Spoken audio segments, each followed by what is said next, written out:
Buenas tardes, mis queridos hermanos, ¿cómo están? ¿Cómo les ha ido? Dios los bendiga mucho, los llene de gracia, de bendición, de gozo, de amor, de todo lo bueno y maravilloso que están experimentando en este retiro.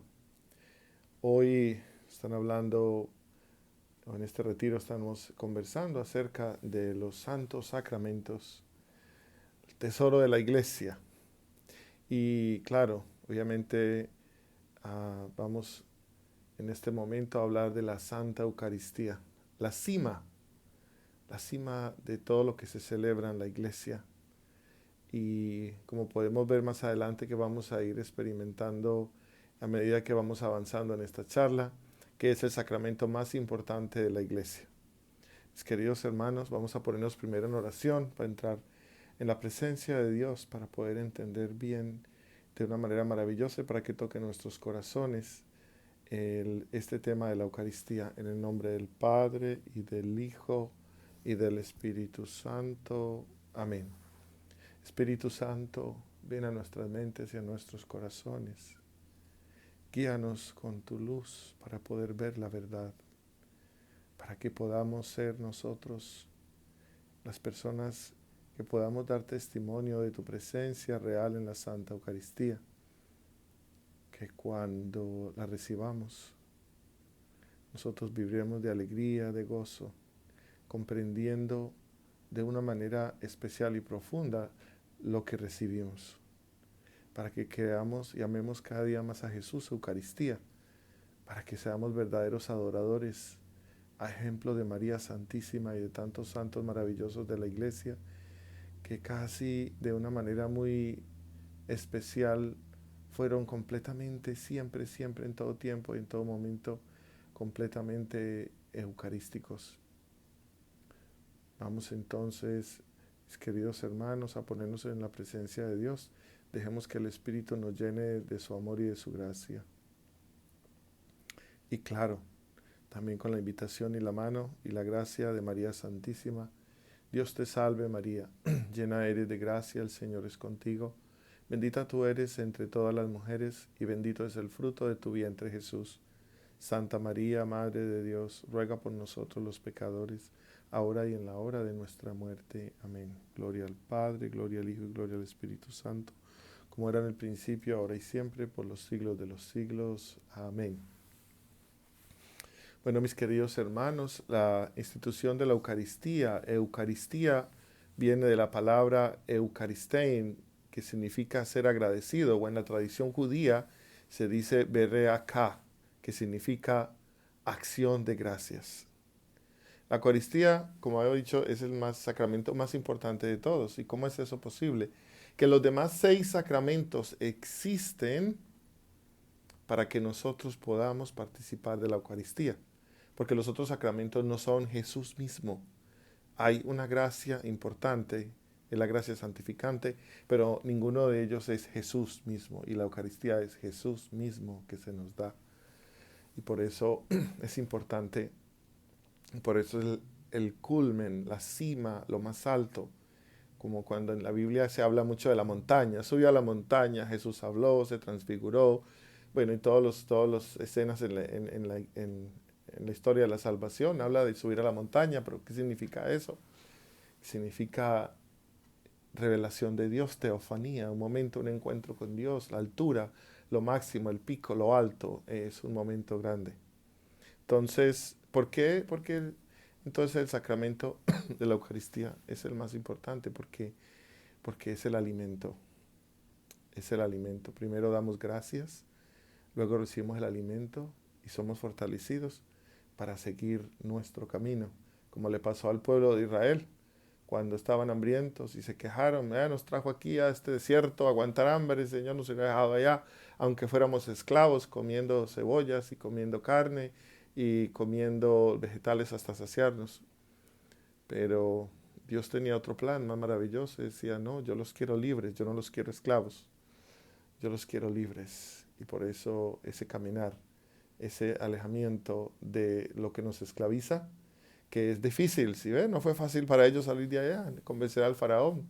Se necesitaron muchas pruebas del poder de Dios para poder que eso fuera posible, hasta que Él por fin los dejó ir, y aún así después de haberlos dejado ir, los fue y los persiguió, pero solo lo único que sirvió fue para mostrar el poder de Dios de una manera más poderosa. Y ese es nuestro caminar diario.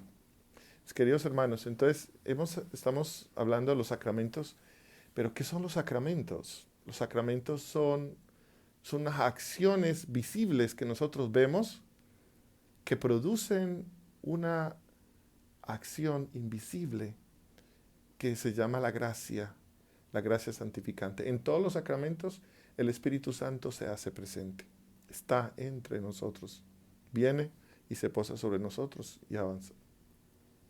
El sacramento de la Eucaristía sucede de una manera muy especial, y es que en este caso es Jesús mismo, el pan de vida bajado del cielo. Nuestros antepasados comieron del maná en el desierto. Cuando ellos se quejaron y decían, nos va a dejar morir de hambre acá, entonces les dijeron, y llovió pan del cielo. Ellos cogieron esa harina, la amasaron, hicieron el pan.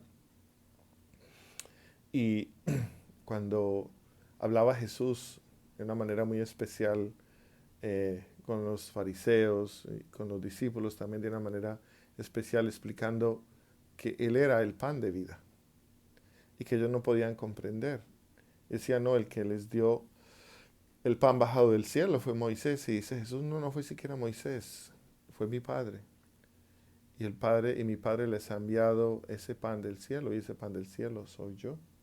Yo soy el pan de vida, el pan que no se acaba, la vida que no se muere, el pan que sacia todas las hambres y la sangre que sacia toda la sed. Mis queridos hermanos, si nosotros nos ponemos a ver desde el principio, para poder nosotros tener precisamente las uvas para hacer el vino y el trigo para hacer el pan, desde el principio de la creación, como dice Juan en el gran prólogo maravilloso escrito, que comienza con tanta belleza, dice, en el principio era la palabra y la palabra era Dios y la palabra estaba con Dios, y a través de la palabra todo fue creado y sin la palabra nada fue creado. ¡Qué belleza! Y nosotros nos ponemos a ver eso y decimos, bueno, todo fue creado por la palabra, o sea que todo cuanto existe de alguna manera refleja al Creador, tiene la propiedad especial de reflejar a Dios. Por eso todo lo creado es bueno, bonito y verdadero. ¿Por qué? Porque refleja a su Creador, que es bueno, bonito y verdadero.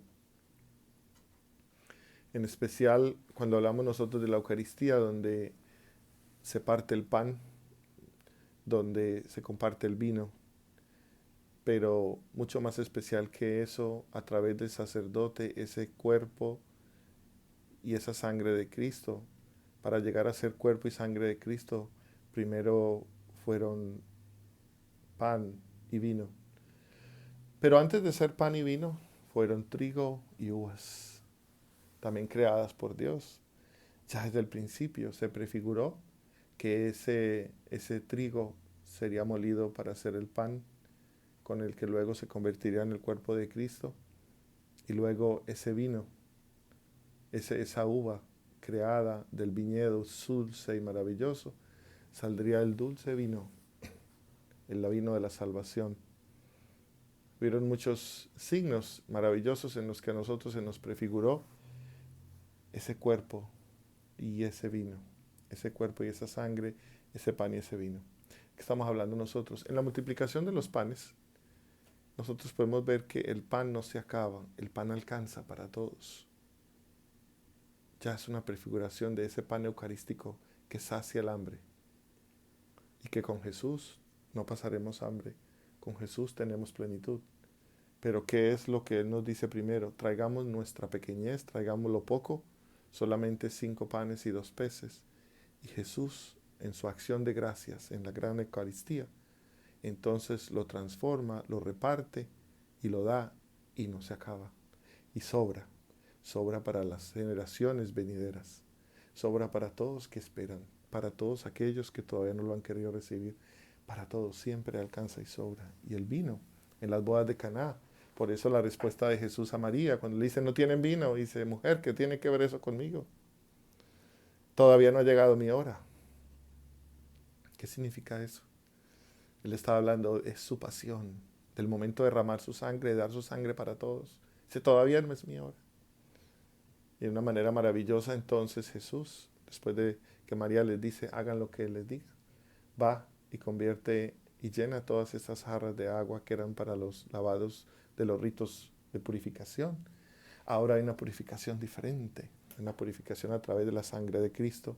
Convierte toda esa agua en vino y es el vino más sabroso, el vino que no se acaba, el vino que no se agota, el vino para nuestra sed, el vino para nuestra purificación.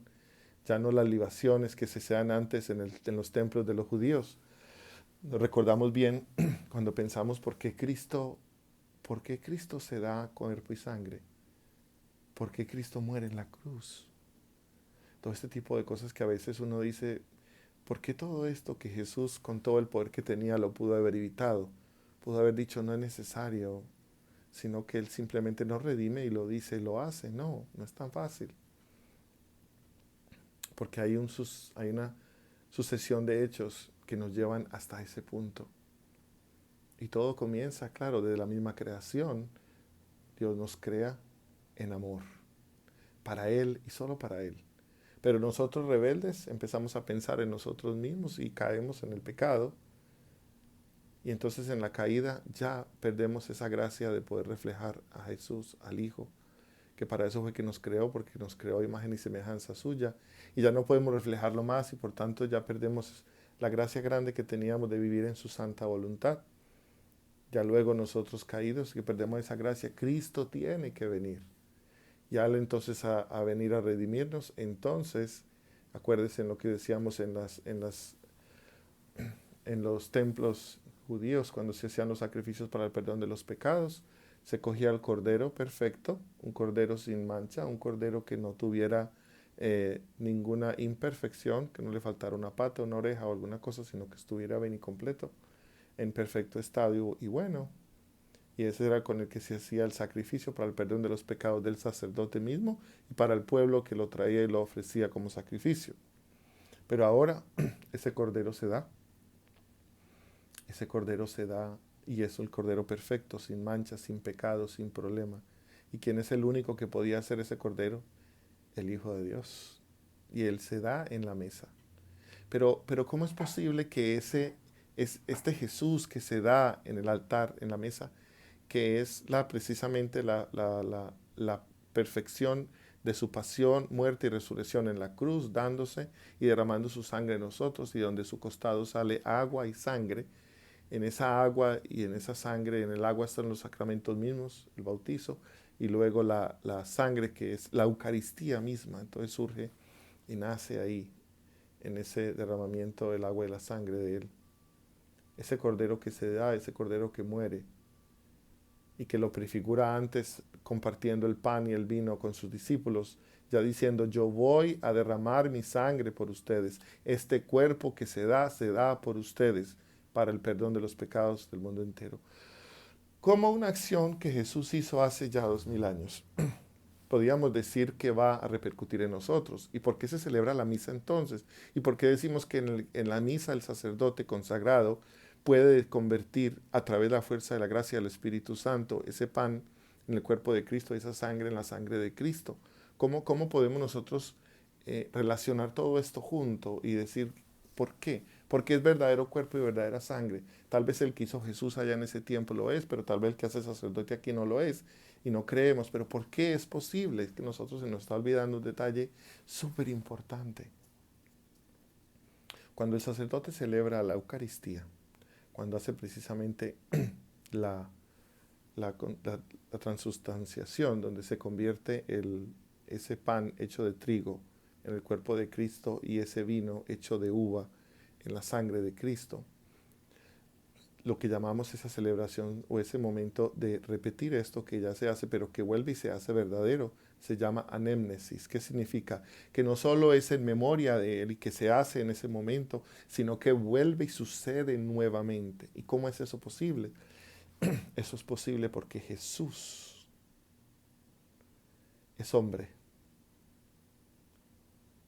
y porque Jesús es Dios. Verdadero hombre, verdadero Dios. Como hombre verdaderamente se entrega y muere. ¿Por qué muere? No tenía que morir. Si tenía que morir, claro que tenía que morir. ¿Por qué? Porque Él carga sobre nosotros toda nuestra iniquidad desde el día de la misma, desde el momento de la creación, pasado, presente y futuro. Ahora vamos a explicar eso porque Jesús puede en cada acción de Él, puede reparar para lo pasado, lo presente y lo futuro. Para Él, porque él está fuera del tiempo por ser Dios.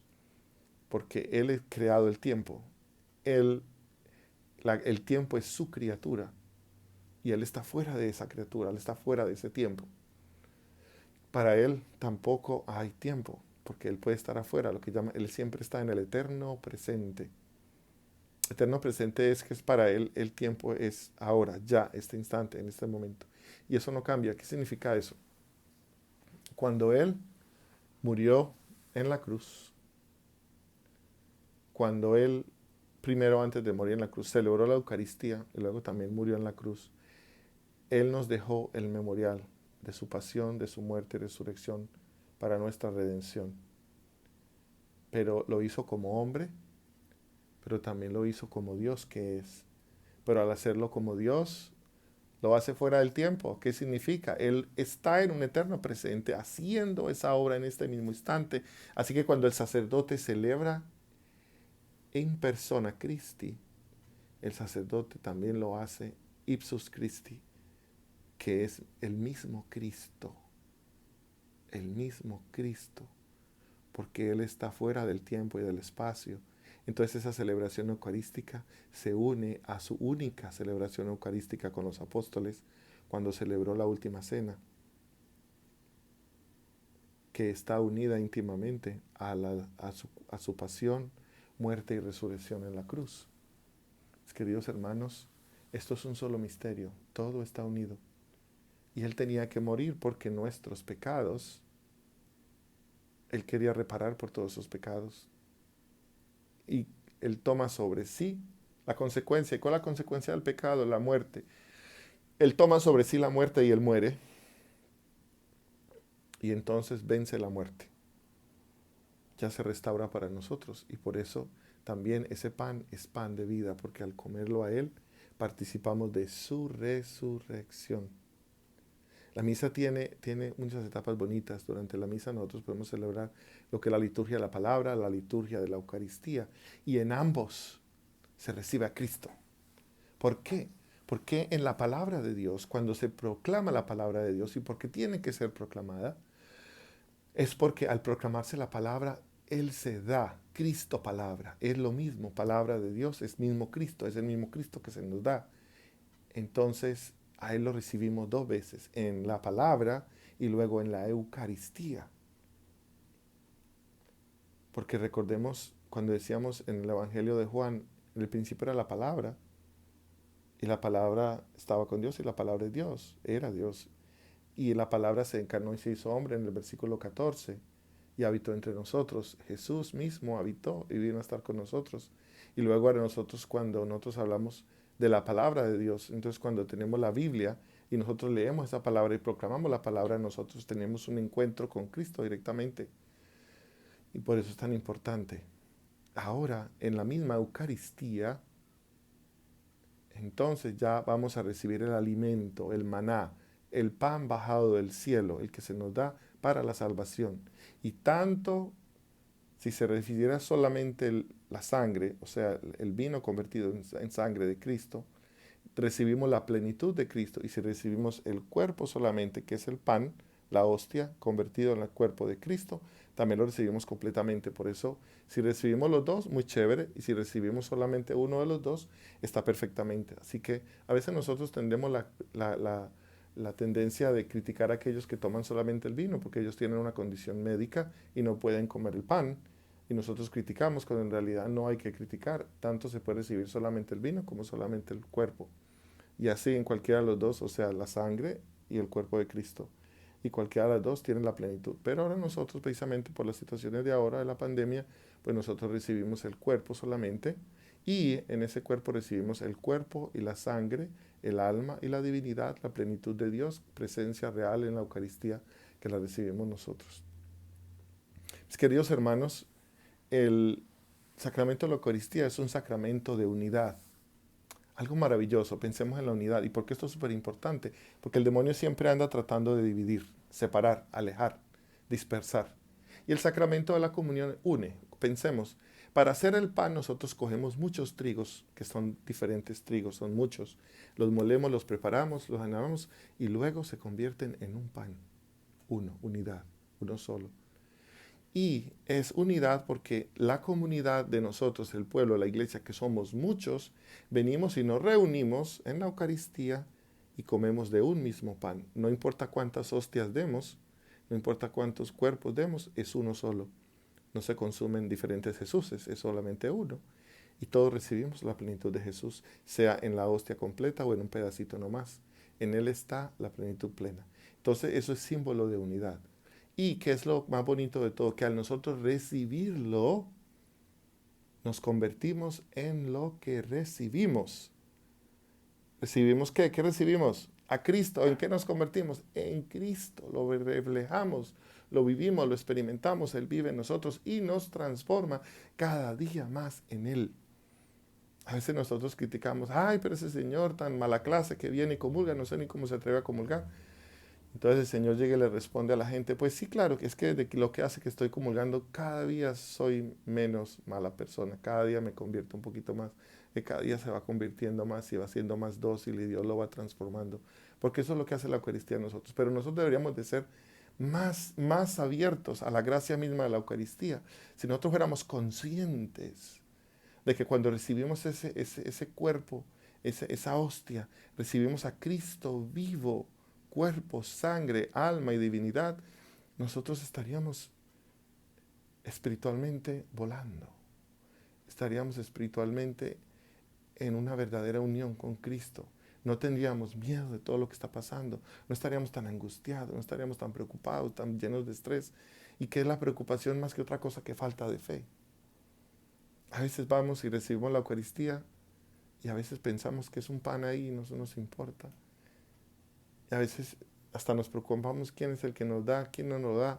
Nos preocupamos por asuntos externos, cuando lo que verdaderamente importa es Jesús mismo, la Eucaristía, que yo lo recibo y viene a mí. Mi llamado hoy en día es, cuando recibamos a Cristo, no nos pongamos a pedir, a pedir, a pedir, a pedir, no. Vamos a recibirlo y cuando lo recibamos, desde ese mismo instante, digámosle gracias, Señor.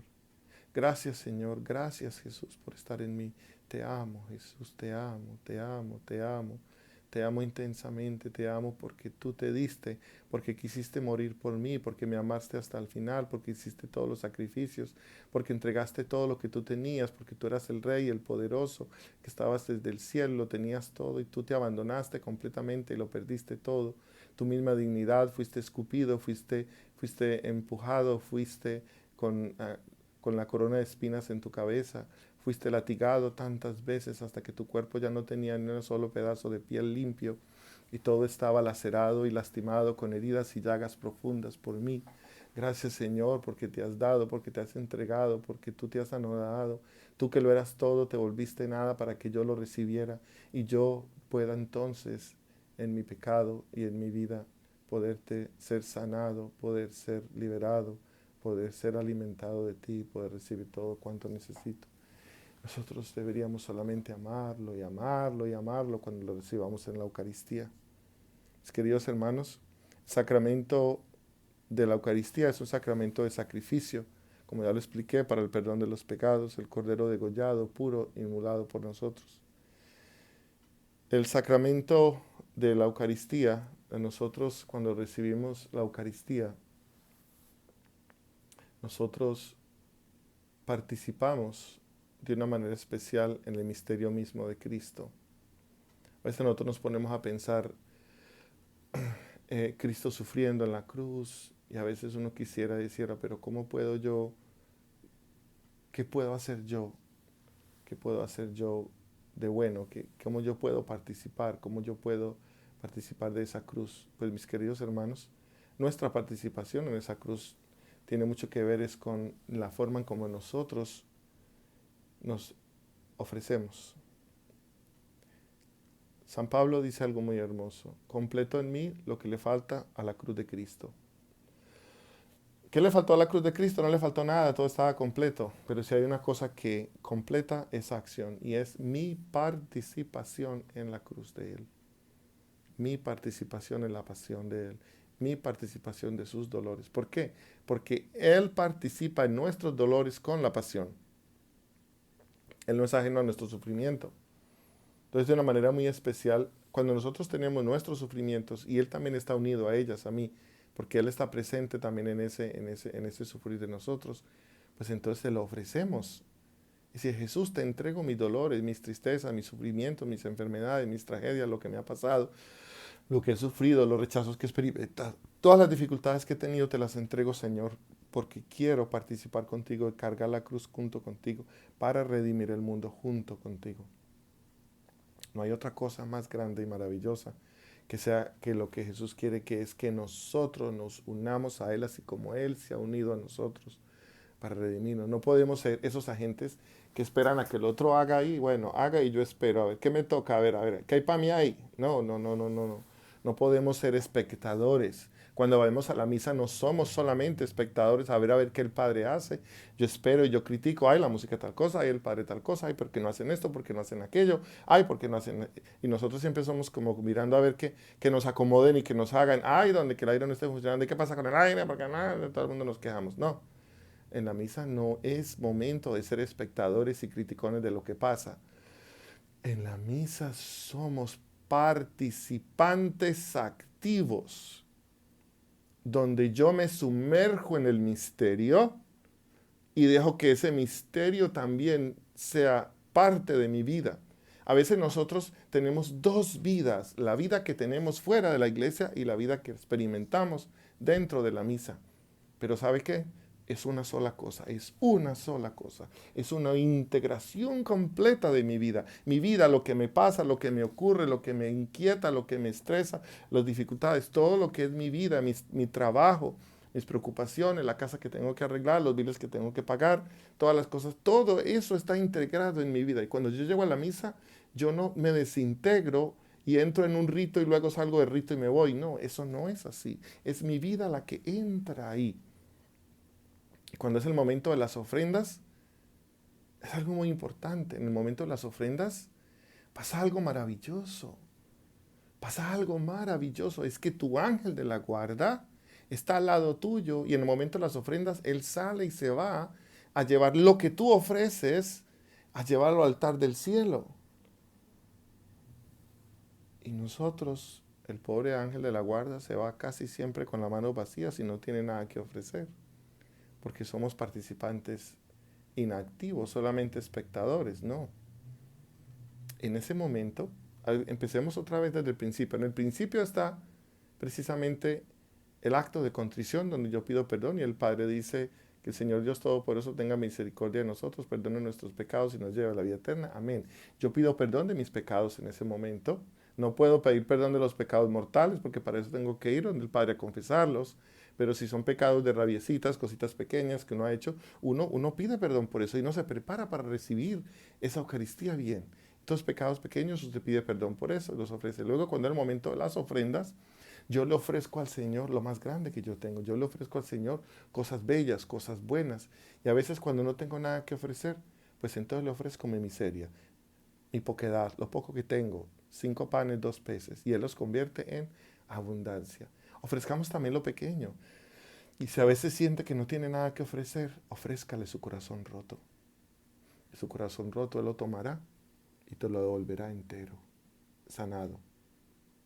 La Eucaristía, mis queridos hermanos, está llena de sanación. Pero tenemos que participar de todo, de toda esa liturgia del cielo. ¿Por qué? Porque cuando celebra la Eucaristía no es solamente acá, la iglesia en el pueblo no, no, no, no, no. Esa iglesia está unida con la iglesia celestial y el cielo y la tierra se unen en uno y todos los santos, la Virgen María, los apóstoles y toda la divinidad y toda la majestad del cielo está presente en la misa. A veces nosotros pensamos, ay, qué rico que la Virgen se me apareciera y me hablara a mí. Pues si usted quiere que la Virgen se le aparezca, vaya a la misa y en el momento de la consagración, la Virgen está detrás del sacerdote, arrodillada rezando, siempre en toda misa. Veámosla ahí a ella presente, participando activamente de esa Eucaristía sagrada, de esos misterios celestiales. Entonces, nuestra participación, como digo yo, debe ser activa. Entonces, cuando llega el momento de la consagración, que todo nuestro ser completo se una en ese momento en que el Padre pronuncia las palabras. ¿Por qué? Porque yo me puedo imaginar en ese momento en que Jesús estaba con los apóstoles, este es mi pan, y que lo rompe, lo quiebra y lo reparte, y dice, tomad y comed, este es mi cuerpo, ¿cierto? Que será entregado por vosotros. Y luego toma ese vino, dice, este es mi sangre, que será derramada por ustedes y por todos. Esta es la sangre de la nueva alianza. Él pronuncia esas palabras maravillosas en las que el mismo Espíritu Santo convierte ese vino en la sangre de Él, para que nosotros lo podamos comer y participar, para que podamos ser alimentados, para que podamos ser sanados, para que podamos ser redimidos, para que podamos ser restaurados de nuestro pecado, para que podamos ser fortalecidos para el camino, para que podamos tener la gracia que necesitamos para enfrentar los problemas, para que tengamos la sabiduría que necesitamos para poder hablar cuando necesitamos ayudar a alguien, para que nuestro corazón sea blando y podamos ser compasivos y misericordiosos, para que toda nuestra vida sea un verdadero vivir cristiano, para pensar como Jesús piensa, para mirar como Jesús mira, para poder contestar y responder ante el mundo y ante la vida de lo que hacemos, tal como Jesús lo haría, porque Él está presente entre nosotros. Dejemos, dejemos que Él nos ame a través de la Eucaristía. Cuando lo recibamos, digámosle, Señor Jesús, quédate conmigo, conviérteme en hostia viva para que siempre vivas en mí, para que cuando yo salga de esta iglesia, otros te coman a ti al verme a mí, para que otros te experimenten a ti al verme a mí, para que otros experimenten tus palabras a través de mis palabras, para que tu bondad se refleje en mis actos de bondad, en mis actos de amabilidad, en mis actos de misericordia y en toda aquella capacidad que podamos pedir para poder perdonar, porque a veces también nuestro corazón es pequeño, no nos deja, pero con la gracia de Él lo podemos hacer. Mis queridos hermanos, esto no es cosa nueva. En el libro de Isaías, aquí tenemos algo maravilloso para que podamos tener como un poquito de, de idea de cómo siempre se vino preparando desde el inicio de la creación para la venida de Jesús, para darnos esta Eucaristía. Y mire cómo dice qué lindo en Isaías 53. ¿Quién creyó en nuestra noticia? ¿A quién le fue revelado? El brazo poderoso de Yahvé creció ante él como un retoño, como raíz en tierra reseca. No tenía apariencia ni presencia, le vimos, y carecía de aspecto que pudiésemos estimar. Despreciado, marginado, hombre doliente y enfermizo, como de taparse el rostro para no verle. Despreciable, un don nadie. Y, de hecho, cargó con nuestros males y soportó todas nuestras dolencias. Nosotros le tuvimos por azotado, herido por Dios y humillado, mas fue herido por nuestras faltas, molido por nuestras culpas, soportó el castigo que nos regenera, y fuimos curados por sus heridas. Todos errábamos como ovejas. Cada uno marchaba por su camino, y Yahvé descargó sobre él la culpa de todos nosotros. Fue oprimido y humillado, pero él no abrió la boca. Como cordero degollado al desgüello, como oveja que va a ser esquilada, permaneció mudo sin abrir la boca. Detenido sin defensor y sin juicio. ¿Quién se ocupó de su generación? Fue arrancado de la tierra de los vivos, herido de las rebeldías de su pueblo. Pusieron su tumba entre los malvados, su sepultura entre los malhechores.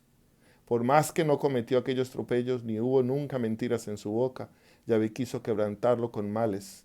Si se da a sí mismo en expiación, verá la descendencia, alargará sus días, su mano ejecutará el designio de Yahvé. Después de sufrir, verá la luz, y el justo se saciará de su conocimiento. Mi siervo justificará a muchos, pues las culpas de ellos soportará. Le daré su parte entre los grandes, y con los poderosos repartirá despojos, pues se entregó indefenso a la muerte y fue tenido por rebelde. Como Isaías hablaba de esta pasión, muerte y resurrección de Jesús de una manera espectacular, con una entrega eucarística, donde Él mismo se da, donde Él mismo se entrega. Pero mis queridos hermanos, nosotros no somos ajenos a esa entrega.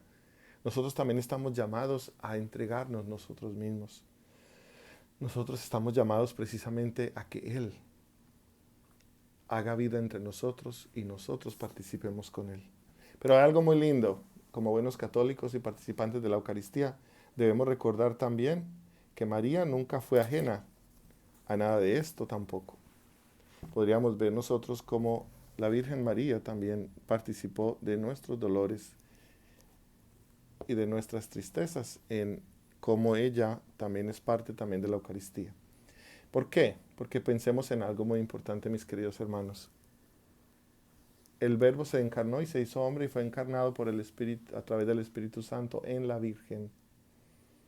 Entonces, ¿quién vivió, se engendró y creció en el vientre de María? Jesús, completo con su cuerpo y su sangre, alma y divinidad, contenida adentro de su vientre. Eso es, uno pensar y dice, qué belleza, ese cuerpo y esa sangre habitó en ella primero.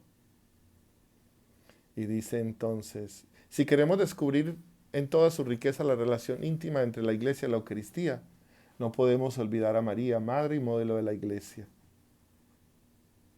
Nosotros podemos ver a la Santísima Virgen como maestra de la contemplación del rostro de Cristo e incluido entre los misterios de la luz también la institución de la Eucaristía. Efectivamente, María puede guiarnos hacia el Santísimo Sacramento porque tiene una relación profunda con Él. A primera vista, el Evangelio no habla de este tema. En relato de la institución de la tarde del Jueves Santo no menciona a María. Se sabe, sin embargo, que estaba junto con los apóstoles, concorde a la oración. En la primera comunión reunida antes de la ascensión, esperada en Pentecostés, esta presencia suya no fue faltar ciertamente en las celebraciones eucarísticas de los fieles de la primera generación cristiana, asidos en la fracción del pan. Ella estaba ahí.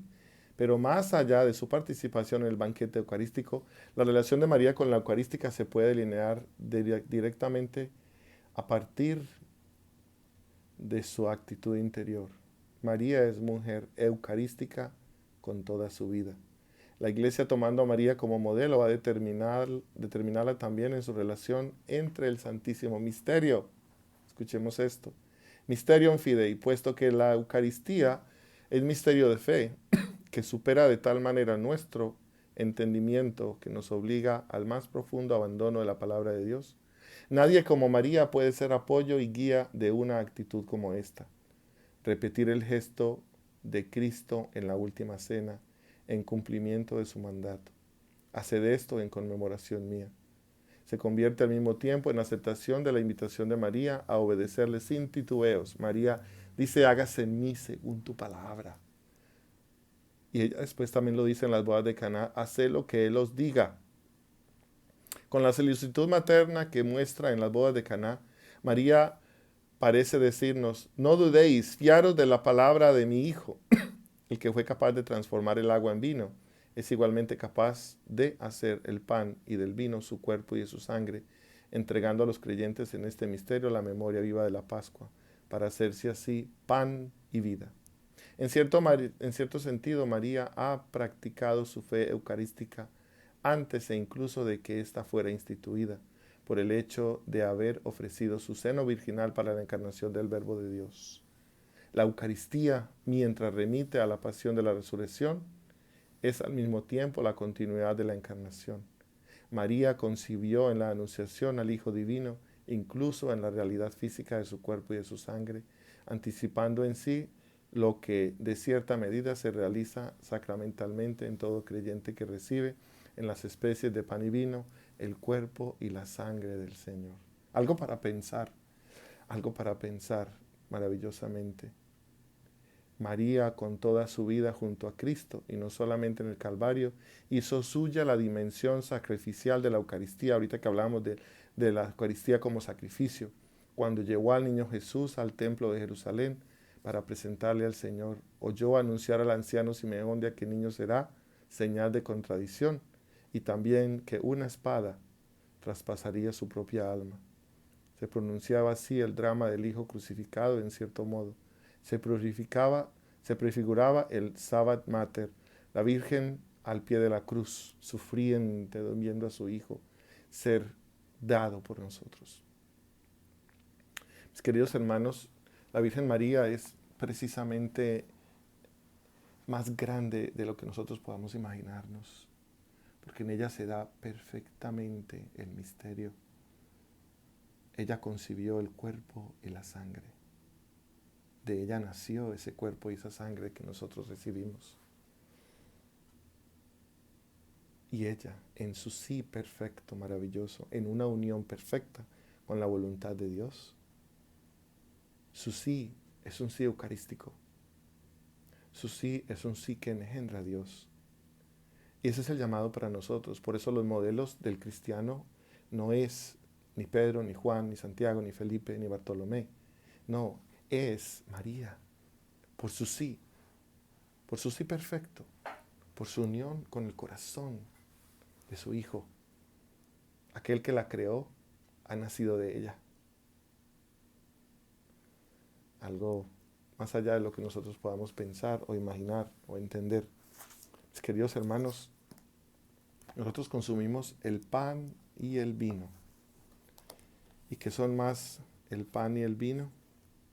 Nosotros cuando hablamos de la Eucaristía, que es una acción de gracias, que eso es lo que significa, viene de Eucharistein o también Eulogein, que son palabras judías que proclaman sobre todo durante la comida la obra de la acción de gracias y la santificación. Eso lo hemos mencionado al principio. Nosotros sabemos que los milagros de la multiplicación de los panes, cuando el Señor dijo la bendición, lo partió y lo distribuyó los panes por medio de sus discípulos para alimentar la multitud, prefiguraban la abundancia del pan único, pan de la Eucaristía. El signo del agua convertido en vino en Caná anuncia la hora de la glorificación de Jesús, manifiesta el cumplimiento del banquete de la boda del reino del Padre, de donde los fieles beberán el vino nuevo, convertido en la sangre de Cristo. Nosotros entonces podemos ver cómo el magisterio de la Iglesia nos explica todos estos misterios de una manera maravillosa.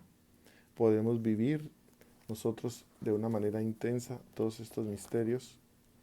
Podemos nosotros experimentarlos. La presencia del verdadero cuerpo de Cristo y la verdadera sangre de Cristo en este sacramento no se conoce por los sentidos, dice Santo Tomás, sino por la fe, la cual se apoya en la autoridad de Dios. ¿A qué se refiere eso? Nosotros comemos el cuerpo de Cristo, pero sabe a pan. Nos comemos la sangre de Cristo, pero me sabe a vino. No por los sentidos voy a saber, ay no, yo no creo en esto me sabe a cuerpo, esto me sabe a pan, esto me sabe a vino, yo no sé usted qué habla. Santo Tomás dice, eso es por medio de la fe. Esto es mi cuerpo que será entregado por vosotros. San Cirilo declara, no te preguntes si esto es de verdad, sino acoge más bien con fe las palabras del Señor, porque el que es la verdad no miente. Jesús nos dice, yo soy el camino, la verdad y la vida. Él se convierte en camino en la misma momento de su encarnación. Él se convierte en la verdad. Y cuando nosotros consumimos el cuerpo y la sangre de Cristo, consumimos la verdad, vivimos en la verdad y podemos ser guiados a la verdad. De la única manera que nosotros podemos llegar a crecer en un conocimiento eucarístico es experimentándolo. Yo me puedo quedar aquí 5 o 6 horas porque hay tantos tratados, escritos, palabras, los que han dicho los santos, la teología misma de la iglesia, la teología sacramental, el signo sacramental de la iglesia, el mundo mismo como signo sacramental y las personas en todos los sentidos podríamos quedarnos hablando de esto. Pero solo hay una manera verdadera en que nosotros lo podamos experimentar y saber que es verdad. Ir con fe y esperanza a recibirlo a Él, consumirlo, su cuerpo y su sangre, amarlo intensamente y dejar que Él obre en nuestras vidas y ser dóciles a su llamado, ser dóciles a su llamado. Nosotros no podemos estar pensando en llevar una vida eucarística y recibirlo solamente para que me vean y digan, yo comulgo. No, es algo más que eso. Es una experiencia de Él mismo, porque yo lo experimento, Pero yo tengo que creer en su palabra. Yo tengo que leer su palabra con fe. Yo tengo que esa palabra me transforme, para que esa palabra me lleve hacia la Eucaristía, celebrar los misterios durante la misa, participar activamente en ella, luego recibirlo y dejar que obre en mí. Recordar ese anémnesis que se vive en ese mismo instante y recordar que yo también ofrezco mi sacrificio. No solamente el que ofreció Jesús, yo participo también de ese sacrificio. Yo me hago parte de ese sacrificio. Y en ese sacrificio yo me sacrifico cuando yo voy afuera. Con actos de bondad en vez de actos de odio. Con actos de vida en vez de actos de muerte. Con actos de amor en vez de actos de división. Siendo Cristo mismo en la vida. Pero yo lo recibo. Él me ayudará y me dará su gracia. No lo puedo hacer solo. Porque solamente haré actos de muerte, actos de desamor, actos de egoísmo. Entonces yo también tengo que hacer lo mismo que hizo Jesús, como lo leímos en Isaías. Humillado y despojado, convertido en nada. ¿Qué importa lo que diga la gente? Porque este ego siempre nos está perturbando constantemente, que no nos deja vivir y no nos deja en paz. Constantemente el ego, yo no me voy a dejar molestar, yo no me voy a dejar humillar, yo no me voy a dejar esto, es que ese me los tiene que pagar, y es que, mis queridos hermanos, eso solamente es un círculo de muerte, un círculo de tristeza, un círculo de angustia, un círculo de venganza. Y tenemos que salir de eso. Dejemos que ese cuerpo y esa sangre que recibimos nos transforme, nos haga dóciles. Humillarnos y convertirnos en nada es el llamado. ¿Por qué? Solamente porque hay tan de malas. Se convirtió en nada y ya, se acabó, desapareció el pobre. No, no, mis queridos hermanos. ¿Usted cree que eso le pasó a Jesús? ¿Jesús le pasó eso? Como dice en Isaías, ¿y qué dice al final? Y lo que dice el Padre, mire lo que el Padre hizo con él. ¡Ah, qué belleza! Recordemos. Y dice él, después de sufrir verá la luz, el justo se saciará de su conocimiento, mi siervo justificará a muchos de las culpas que ellos soportará. Le hará de su parte entre los grandes y con los poderosos repartirá sus despojos. La gloria. No podemos esperar la gloria con egoísmos.